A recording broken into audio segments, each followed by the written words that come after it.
their mobility. There is pressure to engage in sexual relationships when they are not ready. So there are a lot of ways in which we see abuse play out, and very rarely do we see physical abuse in isolation. Physical abuse is always accompanied by emotional abuse as well. So this is something that we are very much cognizant of, we see a lot of, and we offer support services as well. And if you hear someone saying, well, at least he doesn't hit you, don't accept that. I just saw this young lady here gasp. I think you've heard that before. At least he doesn't hit you. So what? It's still abuse. So speak up.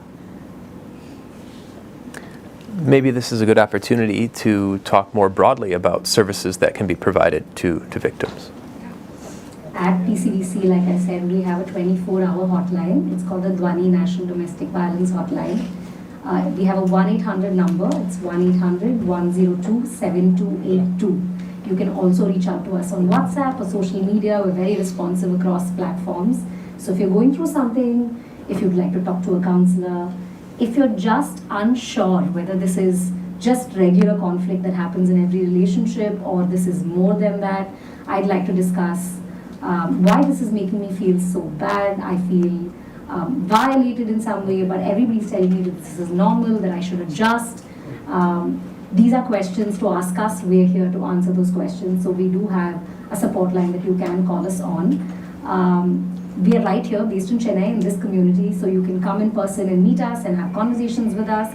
You can invite us to our college, and we've been to many of your colleges to have these conversations as well. The one thing that I'd encourage everybody to do is have these conversations out loud, because there is a lot of shame that surrounds abuse. People are very reticent to talk about it. It's very invisibilized in communities, and we don't say these things out loud. So it's important to talk about it. And if you feel like you can't talk about it within your peer group, give us a call and we're here to talk to you about it. I think this next question connects to that well. Since most of the audience today are students, what role can educational institutions play to create awareness on GBV issues and protect themselves from becoming a victim? Also, what can institutions do to help survivors deal with the feeling of shame and guilt? Please give some examples from the US and India. The educational system can do so much, but we have to start young. We have to start in elementary school. And we have to start by talking about healthy relationships. If a friend at school is making you feel bad, that's bullying. Everybody knows that bullying is not cool. But then we grow up and we get a bully that we're dating, and all of a sudden it's like, boy, he's so cute, and he's got a great car, and he only bullies me on Wednesdays. And so we start making excuses. I think parents have to ask the school systems to have forums where parents can talk, and students can talk, and faculty can talk, and we can begin to have support groups where people can speak openly and share openly. Everyone's on social media, but I don't see these things being shared on social media. I see all, the Fair and Lovely creams and the this and that, but this is the basis of what we really need to see. So we really have to have the education systems step up and step in. But I think the parents have to drive that. I'm not sure that there is enough need for the education systems to do it. I think a lot of parents might be very worried if colleges start talking about this. I can see some people nodding and smiling. I think as institutions, I know we have some educators here with us, as academics, I think it's really important not to bury our head in the sand. Abstinence does not work. Young people are going to be in relationships, they're going to be sexually active, and we are going to have to be proactive about providing information that can help them stay safe and take care of themselves when they are in these relationships. So if we don't talk about that, unfortunately it's not going to really address the problem. So the main thing that I would say educational institutions really need to do is to start having open conversations with people within their student body about what relationships look like, what healthy relationships look like, what unhealthy relationships look like. I think this idea that you focus on your studies now and forget about all of this for the next 4 years does not work. We've seen that it does not work. So I think the more open conversations we have, the more space there is to provide support where it's needed. In America, we have parent-teacher associations. Every single school. We can have monthly meetings, parent-teacher associations. We have so many people in the U.S. doing this work, but I don't see those people being invited to talk about these very important subjects. So we have to welcome the people in who are ready to. We'll have the hard conversations, and people just have to bring questions. Speaking of bringing questions, another opportunity for those in the room. Please. My question is to Swetha, ma'am. What kind of solution you give for the woman who says she is victimized with physical violence, ma'am? Will the solution center around the women, that change over the women, or the men who's making that violence? What sort of solution is that, ma'am? That's a great question. Change comes with people who are willing to change and willing to engage in the process. So as an organization, we've certainly engaged with men and boys when they want to be a part of a process of change. But very often we do not get that opportunity. We get the opportunity to work with survivors who overcome a lot of odds to make decisions about their life that prioritizes their safety, and they do it at the cost sometimes of their families, of their communities. So that's a very difficult space to navigate. So primarily we do a lot of work with women, but you're very right in pointing out that we don't work, a lot of the work is not focused on transforming what gender norms we hold, right? Which is why we really want to engage in more of these conversations. We work with colleges. We have a program called Youth Unite, where we bring young people together to talk about gender norms, to talk about healthy relationships, because we do believe that change doesn't happen in isolation, that everybody has to be involved in that process. But thank you for this question. There's a question in the back. No, it's fine. So as you said, educational institutions will talk more openly about this only if parents bring it forward. But what do you do in a situation where the parent itself is not comfortable with the child's activities and the relationships that they engage with? How do education institutions still give the students that awareness even without the parent coming up and advocating for it? So if you don't have the support of the parent, then the student has to be the one to get other students together and have small groups where different problems are shared. And there is so much wisdom in a group. You guys are smart. There is brilliance in this room. Don't just keep the brilliance for the essay or the exam. Use the brilliance to help each other with all the ins and outs of growing up. I see a young man over here nodding his head. Sir, I want you to tell me why you're nodding your head. You agree with something. Tell me what you agree with. Yeah, it's you. With the gray hair. The blue shirt. You're looking right at me.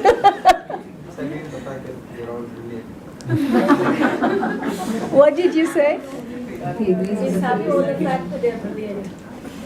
agrees that he's brilliant. Okay, then I nominate you to start a group in your school. And I'm coming back next year to find out about it. Excuse me. So there are there are situations. Hello. Okay. There are situations where accidental pregnancies happen, and the boy just get off. He doesn't take the responsibility, and the girl feels really troubled. And in the society, though we know there are hospitals, it is not approachable. So, what do you suggest? What can we do? I understand. I think healthcare systems can be very intimidating to approach, especially as a young person, especially if you're in a situation where you are pregnant without the knowledge of your family. There are a lot of organizations that offer support. You can reach out to organizations like PCVC. There are other organizations in the city that work with young women. I'm sure there are people within your support system that you can speak to, that you can reach out to, that you trust. That would be the first step, right? There is always help available. That's, if there's one thing that I'd like you to take away from this, there is help available. You're not alone. You have your peer group. Get together and help each other. Reach out for support services. And there are people out there and organizations out there who will offer support.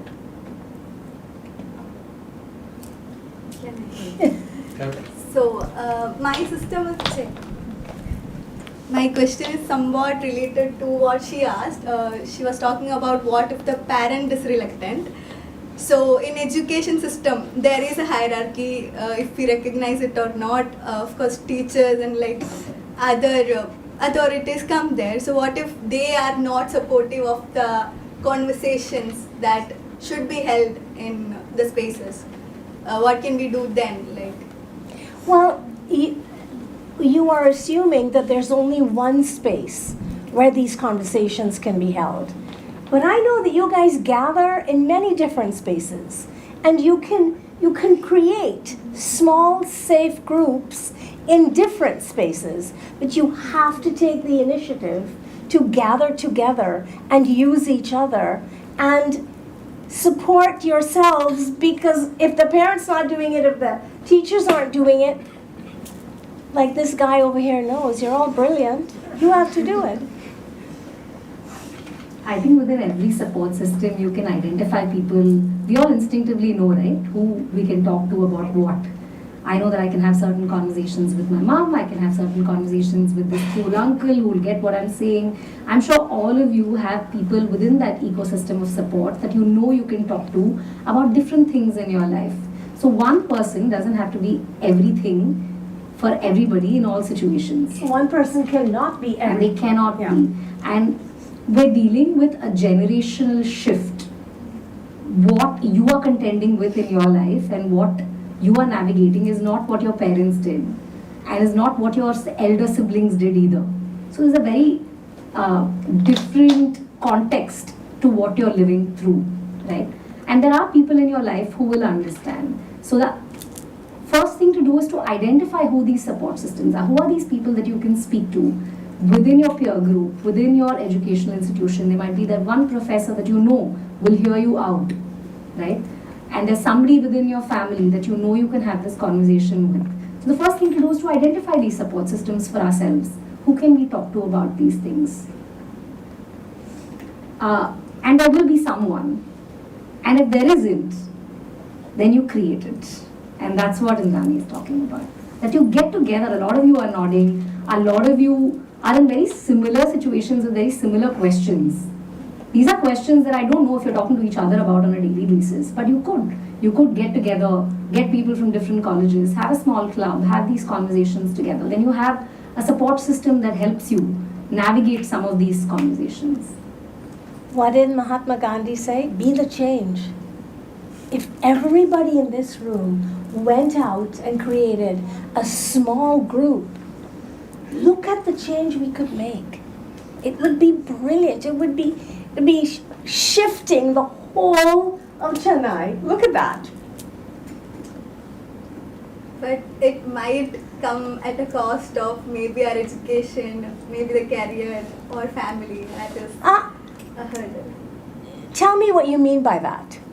I mean, this conversation, so if I'm going to my home and talking that I attended this program which was addressing questions and answers like this, I would not be accepted. And I am not sure like how many of my teachers would be okay with this conversation in a classroom. I'm not sure even how many of my classmates are even aware of the subject that we are like talking about right now. So, like being the change. I mean, Okay, of so course it is hard. do you tell your parents everything you do? No, no. Okay, Of course not. so you don't have to tell them about this either, right? Like, of course I wouldn't be, but I'm just saying the change comes with a cost, and the cost is so unbearable in a society that demands so much from me. What if the cost was much better than you can imagine?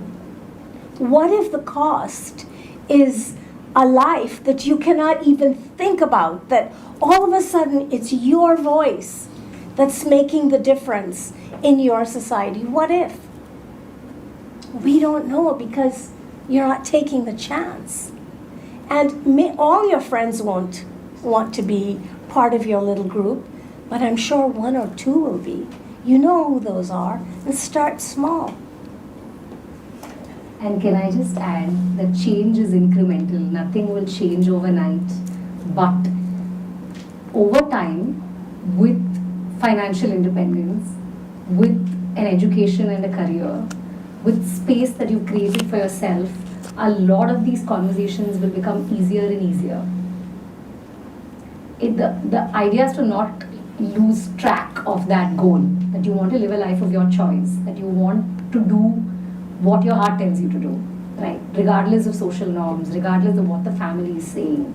And these are hard conversations to navigate, and they are not without compromise, okay?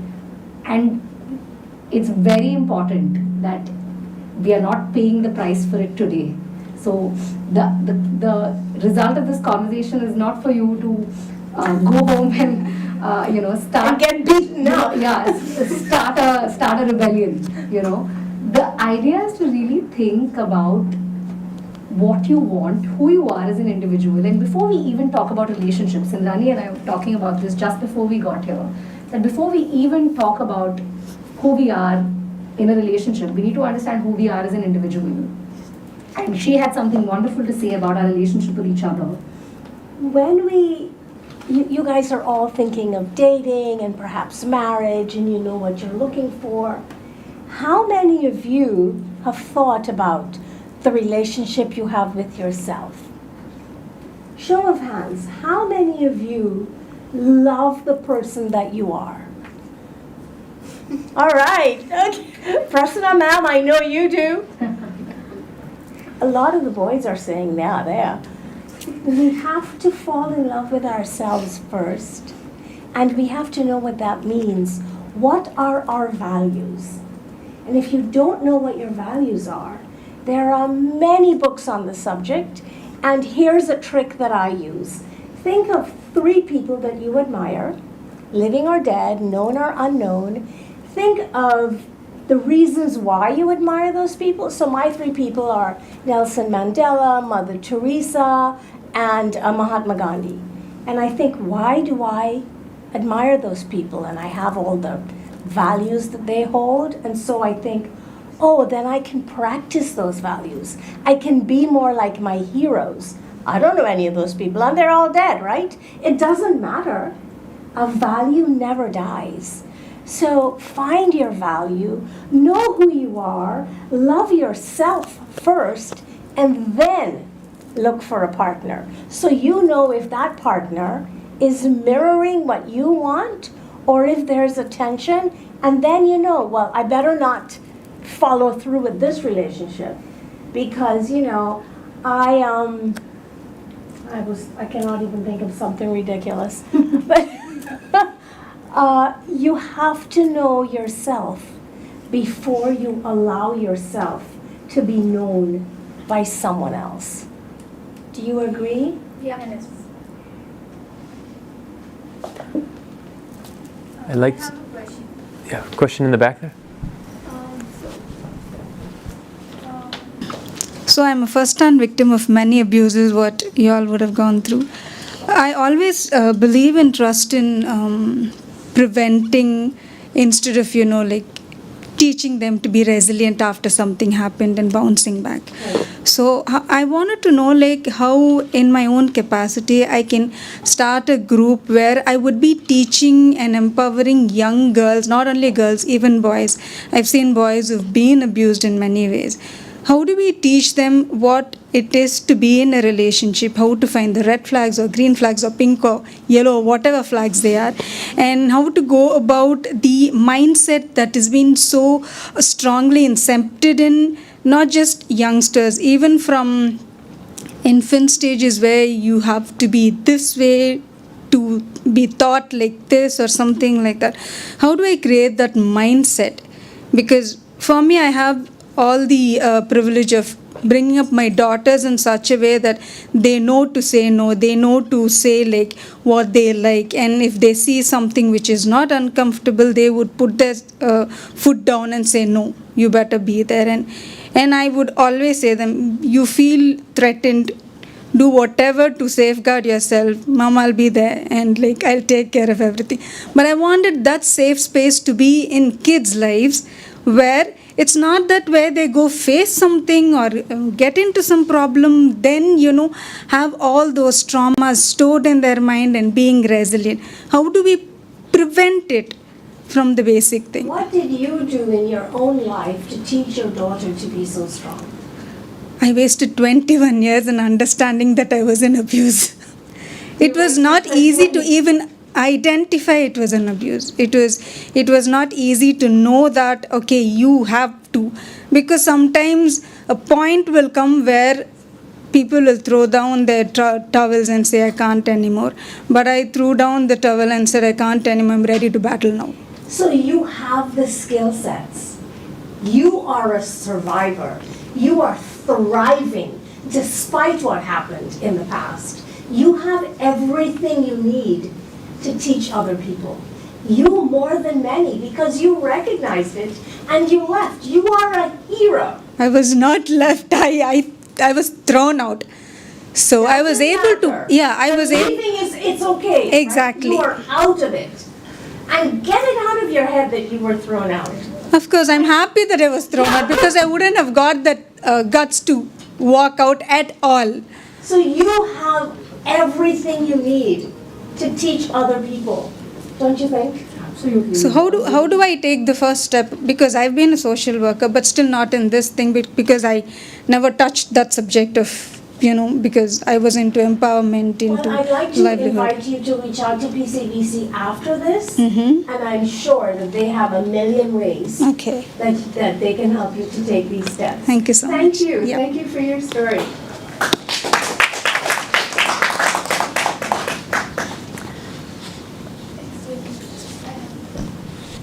So, I like to hear your pretty comments based on clothings, like leads to harassments, and it's very bad to hear that clothings are the major reason for harassment, like sexual harassments. So, what is your opinion? You know that's a lie, right? Yeah. You know that's a lie. It doesn't matter what a woman wears. There are women dressed from head to toe, face fully covered, still being harassed. So it's not about the clothes.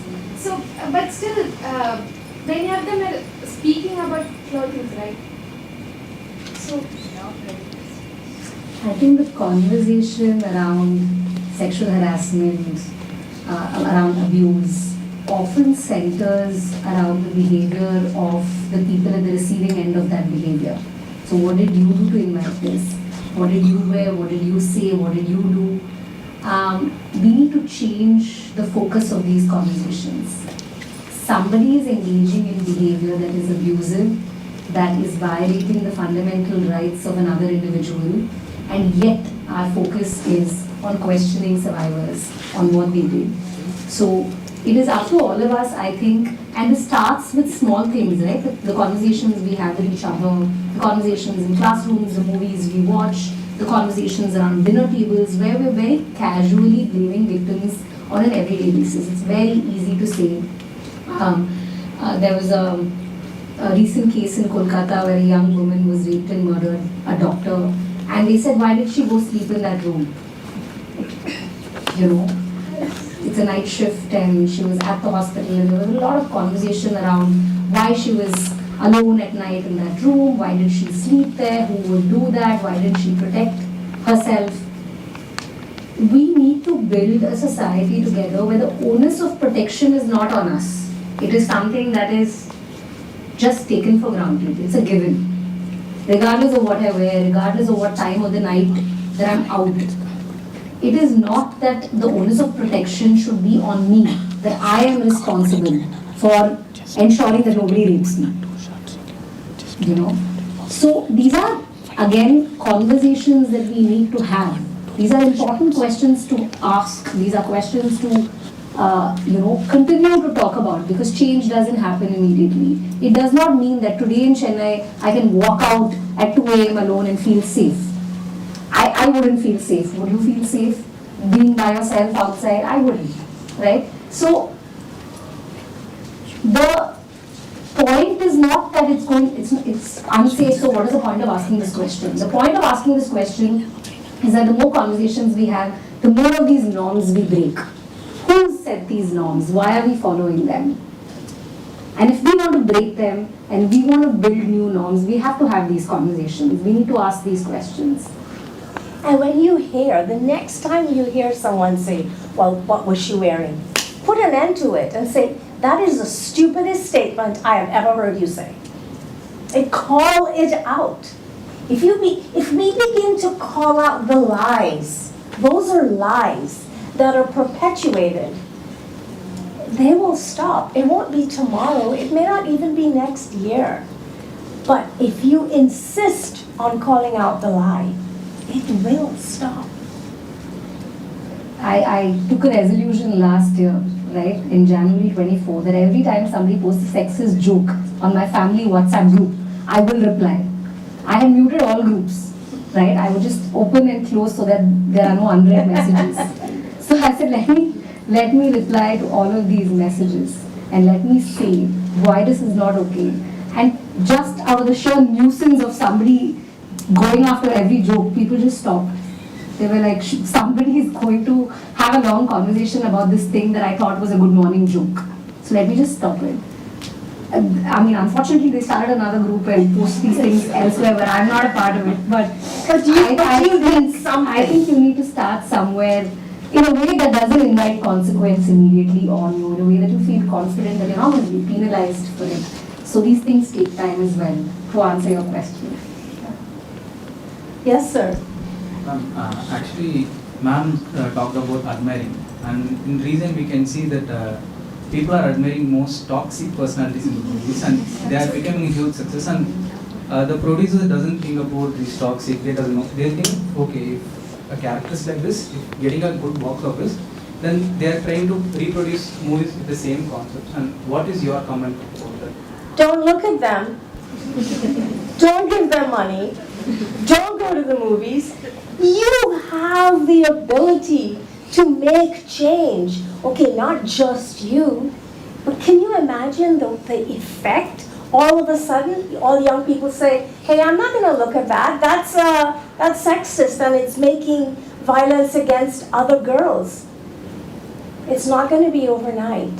Something will happen and you have to start it. Turn it off. Turn off the television. That's old school. Yeah, turn off your phone, sorry. I told you I'm old school. When your friends send inappropriate jokes, tell them that's not cool. You have a sister. You have a mother. I don't want those jokes from you. Maybe you might need to get different friends.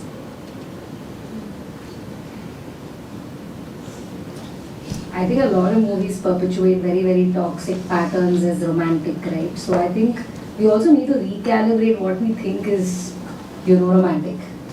If you see any Tamil film, then stalking is romantic. That you follow me around everywhere I go is romantic. No, have you had anybody follow you around all over the place? Is it terrifying that this person is just behind you wherever you go, or they're getting on the same bus? They are singing random songs, they're making weird noises. These things are not romantic in any way, right? But why do people then feel the need to replicate these behaviors? Because somewhere we are told that this will get a response. So maybe sometimes we need to not take our cues from popular culture. We need to provide cues to popular culture so that they change the way they represent movies, which is stop making them money. There was this movie called Arjun Reddy, Kabir Singh, right?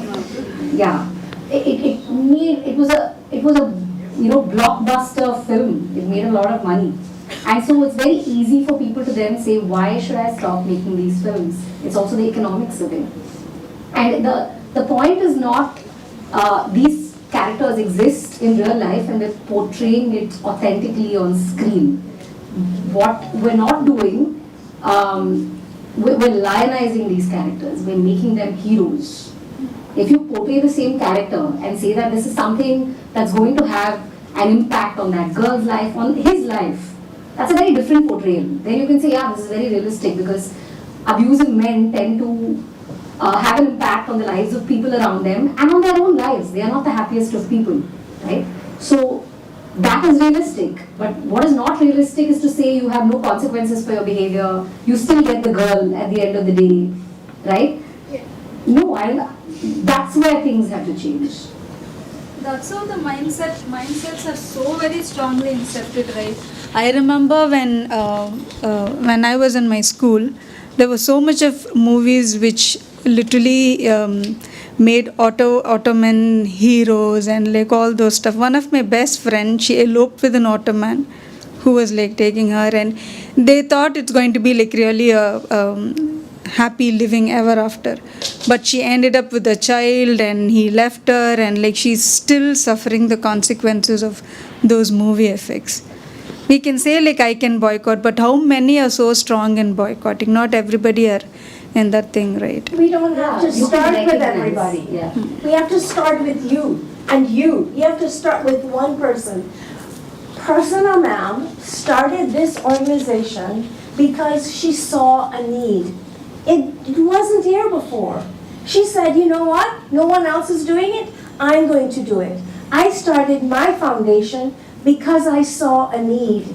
There are so many needs. Start something.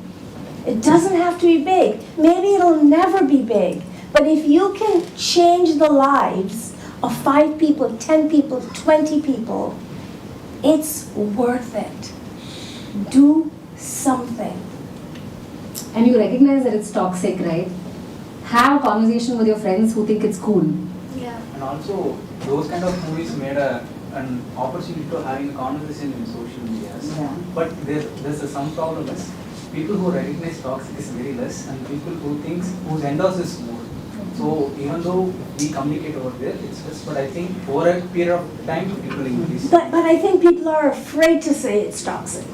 They want to say, okay, you know, you said it and you said it and you said it. Now I have a group to stand behind. You can start that group. Not everyone is as brave as you. Or as brilliant as them. Get another one in the back. I had a question. You guys spoke about how we need to decentralize the conversation around sexual harassment from the victim's behavior. So how exactly do we do that without getting penalized? Because sure, there are safe spaces that we can create within our peer groups or other groups or clubs that we create, but that's not really going to create any lasting change or impact on the groups that need to hear these things. For example, just a second, if we're talking about how let's say teachers or parents need to be more open-minded or be more receptive to at least hearing us out, then having conversations within these same circles, sure, it does make some change. I'm not going to deny that. But it's not going to really reach the audience that we would like it to reach. How do we get there? How do we get there? My answer is very simple. You start. You know, Swetha said, it's change is incremental. You have to start with incremental. If you think, well, I cannot change the whole world, then you'll never begin, right? There's always going to be more to do. And if you don't start, that's on you. Start small. Start Start small. Please. Can you add to that? I think that's perfect. Yeah, I had a question that was sort of related. One of the points you're making is you should start small and make small groups.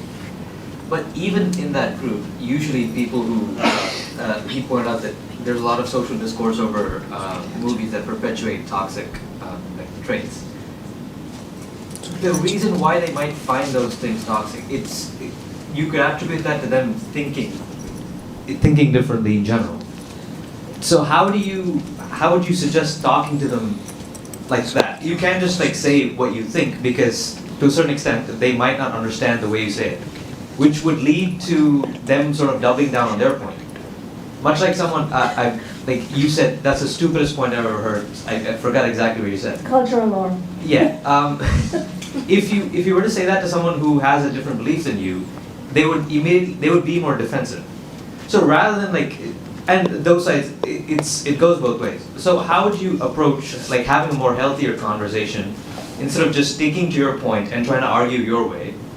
More about finding a compromise that both people can understand. So you start with like-minded people. You don't go to the person who you know is going to be defensive right away. You find people who think like you, and you get their safety in numbers, and there is strength in numbers. And then you become strong within your own group, and then you reach out. You're not happy with that answer. But can I just say that a middle ground is not always possible. When you come from very different points of view, every conversation doesn't have to end in a middle ground, right? Somebody who thinks it's toxic and somebody who thinks it's just fine. Where do you meet in the middle? Are you going to say, yeah, it's a little bit okay? It's not possible to arrive at middle grounds for everything. But when we have conversations that center people and their feelings over issues, sometimes people understand stories and the power of it over an issue that you're talking about. I can stand here and say domestic violence is this or that and throw statistics at you. It might not probably mean much to you. But there are survivor accounts which tell you what it means to impact somebody's mental health, well-being, what it did to them. Those things move us, right? We all feel empathy. We're not all monsters. We know when somebody's gone through something. Somebody got up and very courageously shared that they've gone through something in their life that took a long, long time to get out of, right? So these are things that inspire conversation, inspire empathy and not attacks. So I think the way to having these conversations is always to start with personal accounts and stories. And when you're talking about personal accounts, a lot of it is not attackable. It's not about defensive. It's about hearing each other out. And over time, maybe there is a shift. Over time.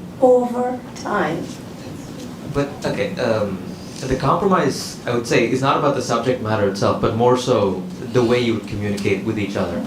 Because I don't, even on the internet, it doesn't exactly matter if it's a personal account. As a matter of fact, if it's on the internet, most likely you will get bullied for it.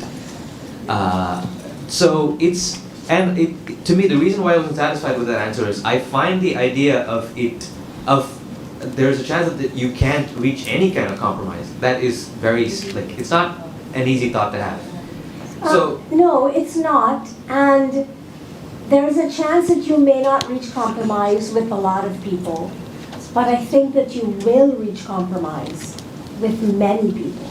More than you know now, because you haven't given it a chance yet.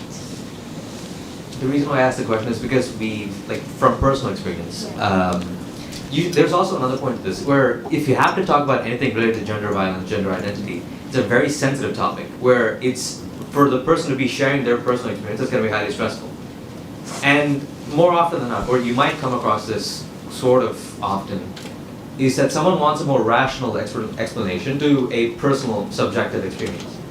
And when that happens, you can't exactly just keep saying your personal experience, because that would lead you being more emotional, which again would cause the other person not listen to you. And the thing is, if it's a cultural norm, people are going to stand behind that because it's easier. They don't have to put themselves out there. So there's the cost of someone from one group just backing off and saying there can't be no compromise. There's a lot more than I think I'm lost. I'm not sure what the question is anymore. My question is just that. How would you, instead of, what's a more, like, how would you approach a conversation with someone who's not exactly, they don't believe in it, but they're not also like, they're not attacking their side. They just want somewhat of a rational explanation or something like that. I would just start. I would just start because I don't know where it will go. When I first started my foundation about 12 years ago, nobody cared. Nobody cared. Everybody told me, nobody wants to know this. And now, we teach the U.S. Armed Forces. We do classes for the social workers in the armed forces. 12 years ago, I didn't think that was possible. But there are still more people who say to me, your work doesn't matter. That's okay. So that's what I'm coming. Like, how would you? I think, if you'll forgive me, we have to wrap up in just a few minutes. But let me jump off that last point for a final question that comes from the online audiences. You've both talked about starting small, starting with different friend or peer groups or family and branching out.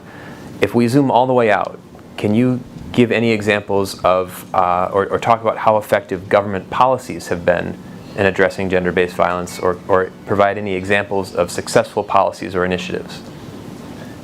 Let's start with India. So I'll give you a very recent example, right? We had a young lesbian couple who reached out to us for shelter. Okay, they come from a small district in Tamil Nadu, and they were facing a lot of abuse from family and community for their choice, right? For their sexuality. And they reached out, and a petition was filed in the Madras High Court. This was in 2019. Okay, a petition was filed in the High Court for protection and safety of this couple. And they were staying in our shelter at PCVC. And the judge in question, who heard the case, did not just look at this case in isolation, but looked at what LGBTQI couples in India go through in general, what kind of abuse and discrimination they face in family settings and in institutional settings. This case also looked at police overreach. And so he, of course, passed an order for the protection of this couple. But he also passed a very far-reaching order that looks at institutional support structures in the state of Tamil Nadu and beyond. So this order bans conversion therapy.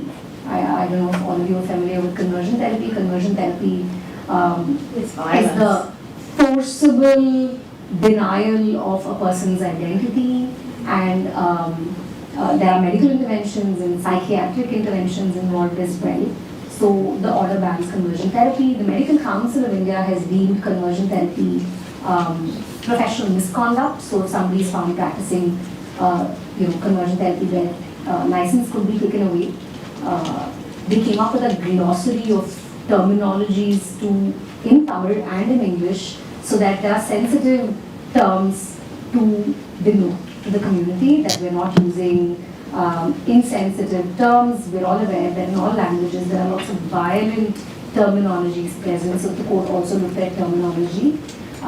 They looked at what NGOs have to do, what the government has to do, and it's a very far-reaching judgment. It's a very recent judgment. I can of course go back and talk about the Domestic Violence Act or the Sexual Harassment Act, but I would really encourage you to go look up the Anand Venkatesh judgment. It's a landmark judgment passed by the Madras High Court, which has very, very far-reaching implications for the safety and well-being and freedom of choice of LGBTQI individuals in this state and others. It sets a precedent. Okay, so government can do a lot, policy can do a lot, the legal system and the legal justice system can do a lot by making it possible for organizations like us to have something as a tool to advocate on ground. So a lot of this has to translate on ground, right? A judgment cannot change things overnight, but it can give us the mandate and the tool to take into communities and have conversations. So this is something that I encourage you to read about.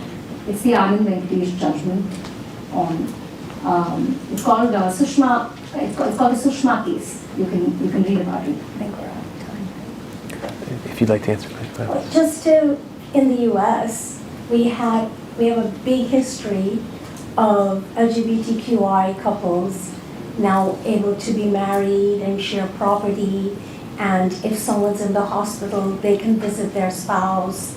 They get rights if someone dies. Those are huge things. That wasn't there a long time ago. It took a long time to get those rights. And they didn't give up. We cannot give up. We just cannot give up. We don't know what we start, how big it will get. We know how small it is, but we don't know how big it will get. We cannot, if it matters to us, we cannot allow ourselves to give up. Swetha, Indrani, thank you so much for your time, for your experience and your perspectives. Thank you again to all of you who are joining us in person and those of you who joined us online. I think the most important part is that you were a part of the dialogue today. You don't necessarily have to agree with everything that was said. You don't have to go about it exactly the way that someone else might go about it. But you were part of the discussion. You can carry forward the discussion with others. You can begin to take action in your own way. And I think that's what is the most important first step. Thank you all. For those who are here, we can continue the dialogue with some refreshments out in the foyer. To those who aren't, I'm sorry you can't be with us, but thank you so much again for joining virtually. Thank you all for your time. Thanks, everyone. Thank you.